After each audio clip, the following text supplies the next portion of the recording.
Thank you so much for joining me once again. This is Chelsea Moore with Divine Speech and Language Services, and I wanted to talk to you briefly today about something I talked to you about in the last video. And that was activities that you could do at home with your children during this COVID-19 pandemic crisis. There's kind of two ways we could spend this crisis. This is some quality time that parents get to spend with their children, planned or times that weren't actually planned. But the bright side of it is, hey, you get to see your kids all day long, 24 hours a day, 7 days a week. So that means you're going to need a lot of activities to keep them busy. One of the things that I suggested on yesterday was just play-based activities. You know, our children from 0 to 4 have so many devices and so many choices of devices that they can use to keep themselves entertained.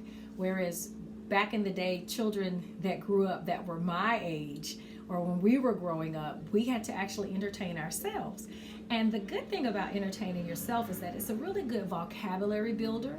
It's a way for children to be able to express their needs, their wants, and their desires. But it's also a really good opportunity for people to create their own experiences and then ask questions about those own experiences. Nowadays, the children have the iPads, they have the cell phones, they have the computers, they have all of these different things to kind of help them think. There is nothing wrong with sending your children outside on scavenger hunts. Now here's the deal, you're gonna have to plan a little bit of these things, okay? So for those kids that are, I wouldn't necessarily say 0 to 4, but I mean, even a baby, an 8-9 month old baby, I mean, you can have them on your hip and make them a part of the play activity as well. But write down a list of about 5 or 6 things that they're going to find, and you can quote unquote pre-plan them or pre-hide them. You can almost make it like an Easter egg hunt if you celebrate Easter. You can plant some things in your backyard. It could be a shoe, it could be an egg, it could be a spatula. You can talk about how a spatula is used to flip pancakes. You flip them up and turn them over. Talk about what up means, and then generate words. Hey, what's the opposite of up? Down. Excuse me.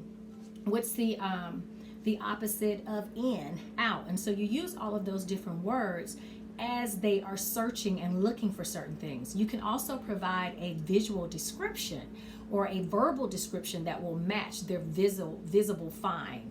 So that could really be a lot of fun. So you might say something to them like, all right, I'm looking for something that's white.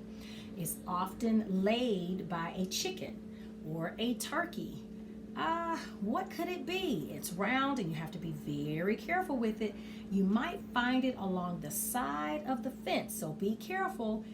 You might just crack it if you're not careful. And so you can give those type of hints that will allow the children to really use their imagination. But while you're talking, they have to hear what you're saying correctly. They have to comprehend the information and then process it to carry out the task, okay?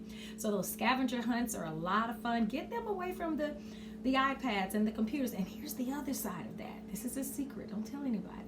Once you send them on this scavenger hunt, whether it's around the house or outside, make sure it lasts a good 30 minutes.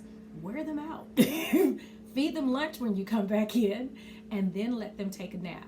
And guess what? You've bought yourself 30 minutes of just unprecedented, peaceful, quiet time. I know you need it, and you know you need it too. For more information regarding our services, visit us online at divinespeech.com.